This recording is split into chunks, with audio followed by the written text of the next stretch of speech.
Donc pour la loi des rings, ce qu'on va faire, c'est qu'on va d'abord considérer une réaction. Donc une réaction que je vais nommer, hop, je vais nommer ici. Hop. On prend une réaction A plus B, va donner C, avec ici le réactif A plus B, l'énergie potentielle, les coordonnées de réaction, qui va du coup donner un produit, C. On va considérer ici l'existence d'un complexe activé, et ici le schéma réactionnel, ceci, avec ici, hop, ce qu'on appelle en Arrhenius l'énergie d'activation. Et du coup, pour la loi des rings, il faut faire plusieurs hypothèses. Alors, les hypothèses qu'on va faire, avant de commencer, donc plusieurs hypothèses. Hop. Alors, l'hypothèse 1,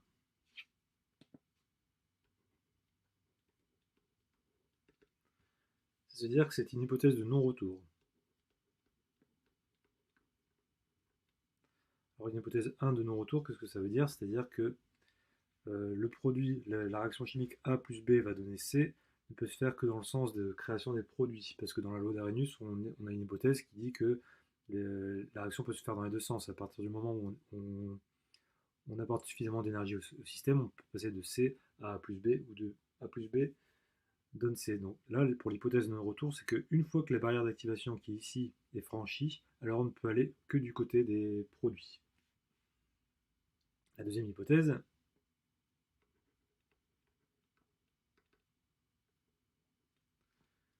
c'est l'hypothèse du quasi-équilibre.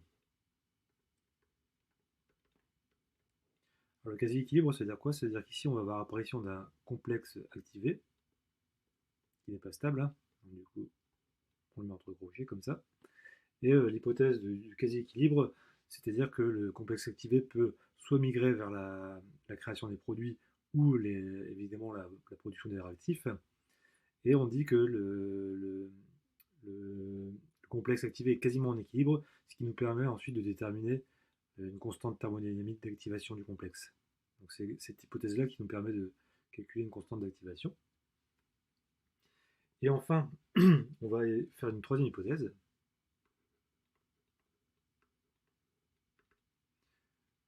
Donc c'est l'hypothèse de séparation des mouvements. Et là, ça veut dire quoi? Ça veut dire que les mouvements de formation du complexe activé sont séparés du reste. C'est-à-dire que on va imaginer que les mouvements moléculaires au sein du milieu, hein, entre A et B, on va ne considérer que les mouvements, souvent linéaires, qui permettent de produire le complexe activé. C'est-à-dire quand A va se rapprocher de B, on va dire de façon linéaire, on va ne considérer que ce mouvement-là et négliger les autres mouvements qui peuvent avoir, les approches par le haut, par le bas, etc. etc. Voilà. Et du coup, la loi des rings, comment elle se note? Hop, la loi des rings, ici, je vais la noter ici.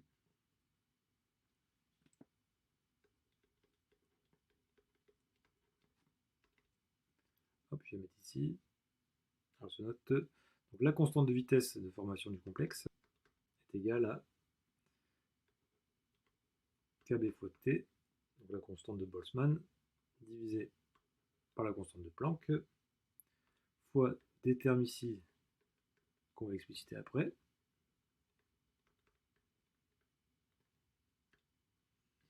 fois exponentielle de l'énergie d'activation du complexe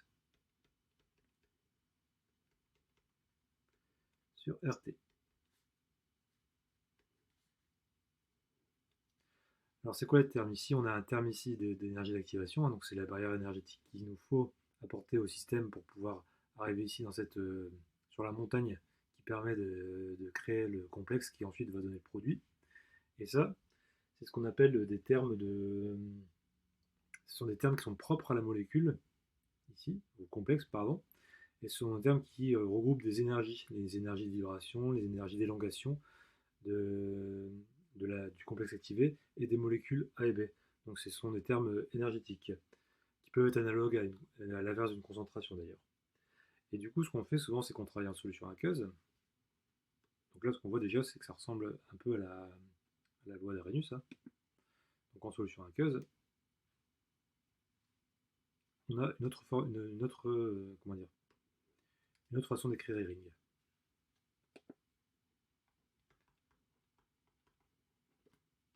En solution aqueuse,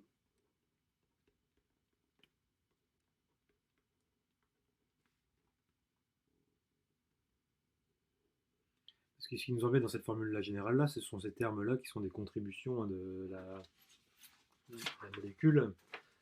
Donc c'est équivalent à des vibrations, à des énergies. Donc je répète, ce sont des vibrations d'élongation, des vibrations de molécules, d'énergie.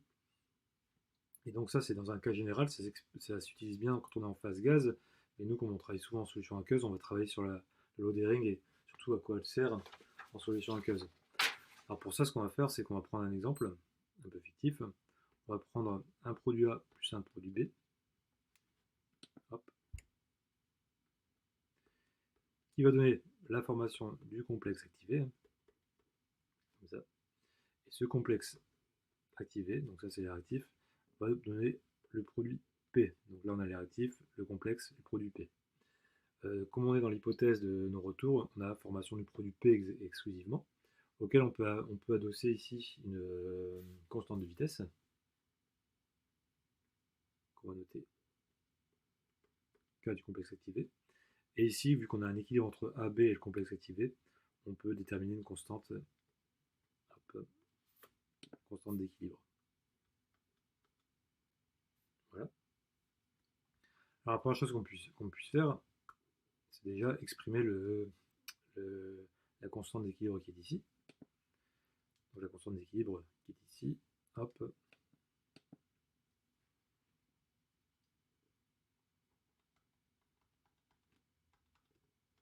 Elle est donnée par la constante complexe activée, divisée par les concentrations en A et en B. Alors bien sûr, je ne m'homogénéise pas, mais il faudra mettre ces zéros. Hein. On peut également exprimer ici la vitesse de formation du produit. Donc la vitesse de formation du produit est donnée par la constante de vitesse fois la concentration en complexe activé. Voilà. Et comme c'est cette réaction-là qui tire l'équilibre AB donne P ici, on peut dire qu'elle est également égale à la constante de vitesse de la réaction A plus B donne AB activé, donc la constante de vitesse de A fois B. Voilà. Et ce qu'on peut faire du coup, c'est qu'on peut exprimer la constante ici en fonction de la constante du complexe activé, et ici de la constante thermodynamique. Alors ici, si je vois ici, je peux écrire que la concentration en complexe activé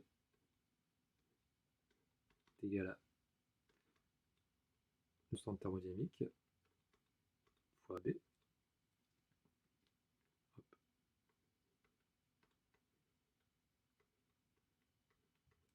Voilà.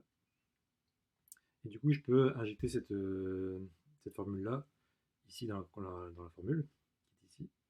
Et donc ce qu'on a, alors ici je peux réarranger un petit peu mon équation. Donc, ce que je vais faire, c'est que je vais me déplacer un petit peu. Hop. Voilà. Donc ce que je peux faire, c'est que ici, exprimer comme ça. Hop. Alors, K est égal à quoi? Est égal à K du complexe activé fois AB du complexe activé divisé par AB. Et ici, on retrouve aussi la constante thermodynamique. Ici, ici. Donc on a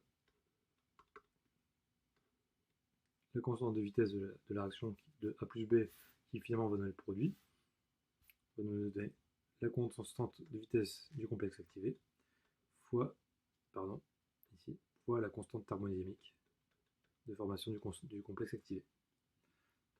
Voilà.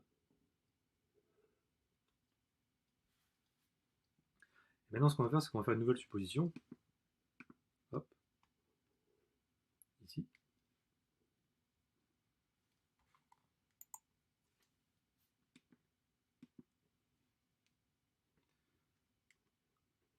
vais mettre ici.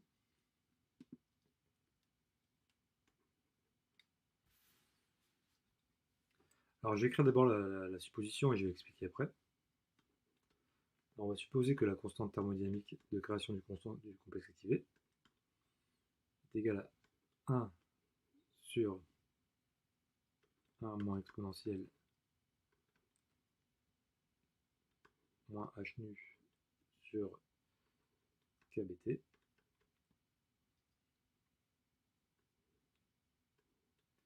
fois la constante d'activation du complexe activé modifiée.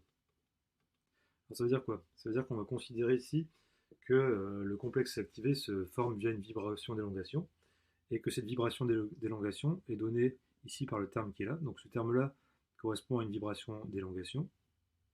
Donc vibration d'élongation.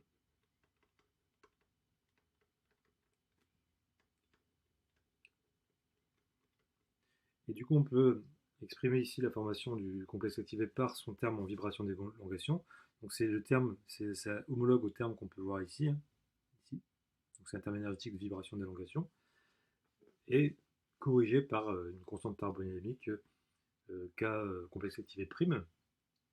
Et comme c'est une vibration d'élongation, c'est elle qui va gouverner la vitesse de réaction du complexe activé, on va dire que la constante de vitesse, cette fois-ci du complexe activé, on va la noter mu, parce qu'elle est égale à la fréquence de vibration d'élongation.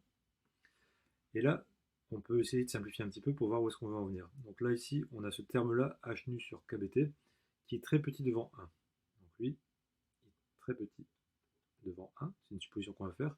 Donc ce qu'on peut faire, c'est un développement limité pour essayer de simplifier l'équation. Donc on va faire un développement limité donc de l'exponentielle. Hein.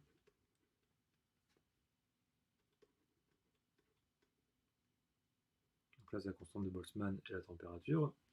Et donc du coup, on va dire que c'est égal à environ 1 moins h nu sur kBt, la constante de Boltzmann, fois la température.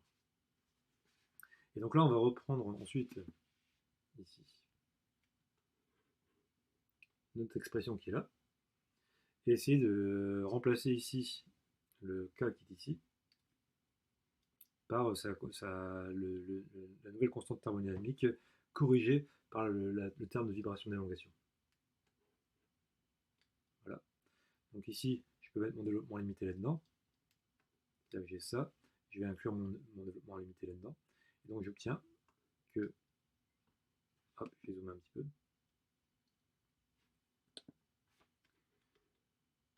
que la constante thermodynamique de formation est égale à 1 divisé par h nu sur kBt. Évidemment, il y a 1, là-bas il y a 1, donc 1 moins 1 ça fait 0. Et donc du coup ça c'est égal à... Alors bien sûr ici il faut mettre fois la constante thermodynamique pondérée. Alors j'essaie de recommencer ici.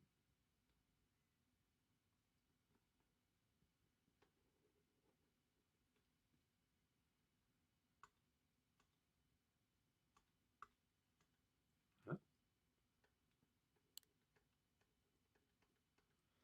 Donc là, on peut écrire que la constante thermodynamique est égale à sa constante thermodynamique corrigée par le terme ici,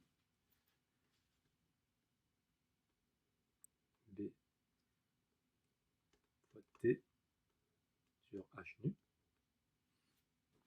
Et donc du coup ça, ce qu'on peut faire, c'est les réinjecter ici. Hop. Voilà. Et donc on a quoi? On a K égale. Alors ça, on a dit qu'on l'appelait nu parce que c'était homologue à la vibration d'évolution. Donc nu fois kBt sur h nu fois la constante corrigée de thermodynamique. Donc ici on voit que les nus simplifient. Et donc on obtient une nouvelle grandeur ici qui relie la constante de vitesse et la constante corrigée de thermodynamique de formation du complexe activé, qui dit que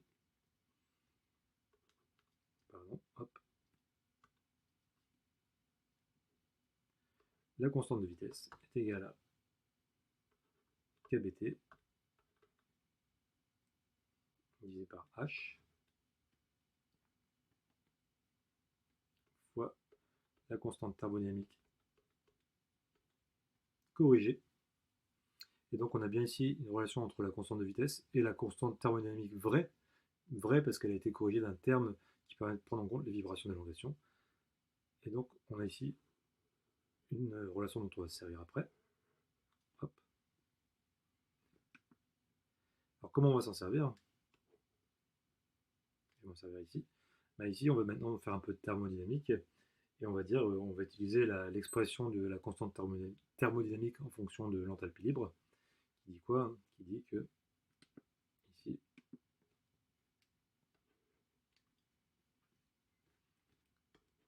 alors c'est la loi ici, la constante thermodynamique. Cette fois-ci, on peut exprimer des données thermodynamiques puisqu'elle a été corrigée. Elle est égale à l'exponentielle de moins delta RG du complexe activé sur RT. À savoir aussi que delta RG0 du complexe activé c'est égal à delta RH du complexe activé. Alors je pense pas qu'on doive mettre un R, peut-être que je me trompe. Moins T delta RS du complexe activé. Et donc cette expression-là,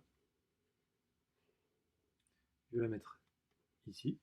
Et après, je vais l'injecter dans ma formule de tout à l'heure. Ici. Donc ce que je vais faire, c'est que ça, je l'injecte là. Et après, je l'exprime ici. Et donc, on va se retrouver au final avec une relation qui dit quoi? Donc, utilisable en milieu aqueux, hein, qui dit que la constante de vitesse, alors je vais rezoomer un peu pour être sûr,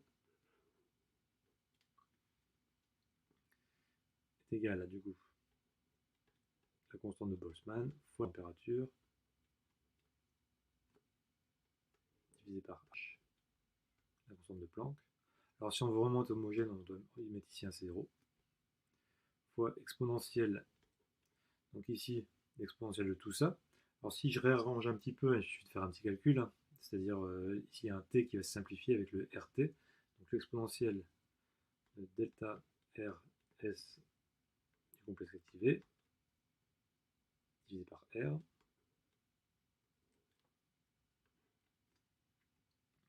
fois exponentielle de moins delta rh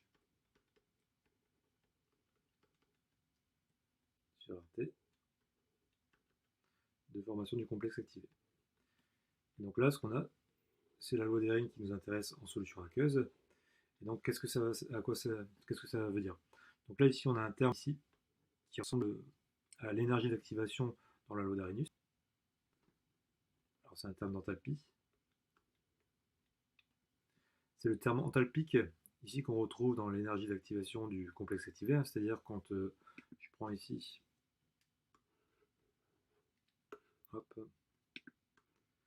l'énergie d'activation qui est là, et ben elle est donnée ici en analogie avec le Hering et la loi d'Arrhenius ici. Et là ici c'est ce qu'on appelle le terme enthalpique, et donc ça correspond ici au terme pré-exponentiel de la loi d'Arrhenius.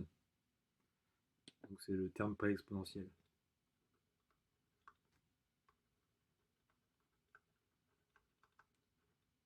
Alors à quoi ça nous sert par rapport à la loi d'Arrhenius? C'est qu'ici on a la notion d'entropie qui apparaît, donc on a des notions des concepts thermodynamiques adossés à des concepts cinétiques, c'est ce qui fait la puissance de relation, également adossé en plus à des concepts de boltzmanniens, j'ai envie de dire, de particules. Et ce qu'on va faire maintenant, c'est qu'on va se faire un petit exo, on va étudier un petit peu cette loi d'Hering dans un cadre concret pour voir à quoi elle sert. Ici, hop. Alors, on va se dire que la réaction entre A et B, donc ici, va donner le produit, hein. Elle est soit associative, soit dissociative. On va regarder un petit peu ce qu'il nous dit dans l'exercice.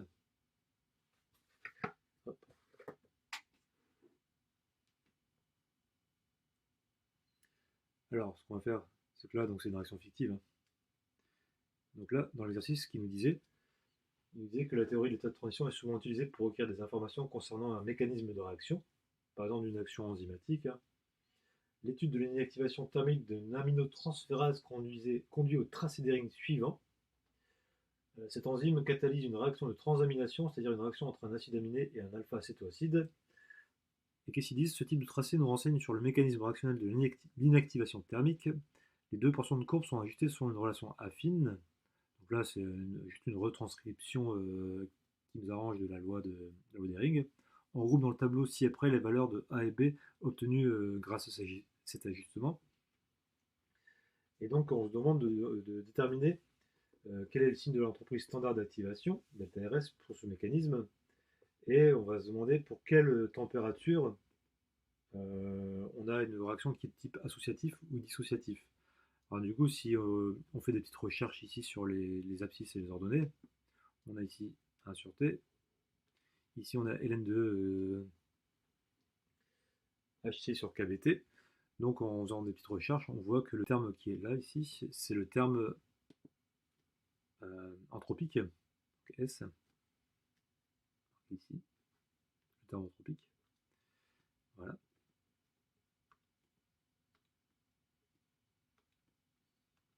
Voilà. Et donc, qu'est-ce qu'on peut dire en fait si on regarde par rapport à la loi d'Hering? Eh bien que ici, on est dans la zone des basses températures. Dans la zone des basses températures, ici, on voit qu'on a, grâce à la loi d'Hering, une expression de l'entropie.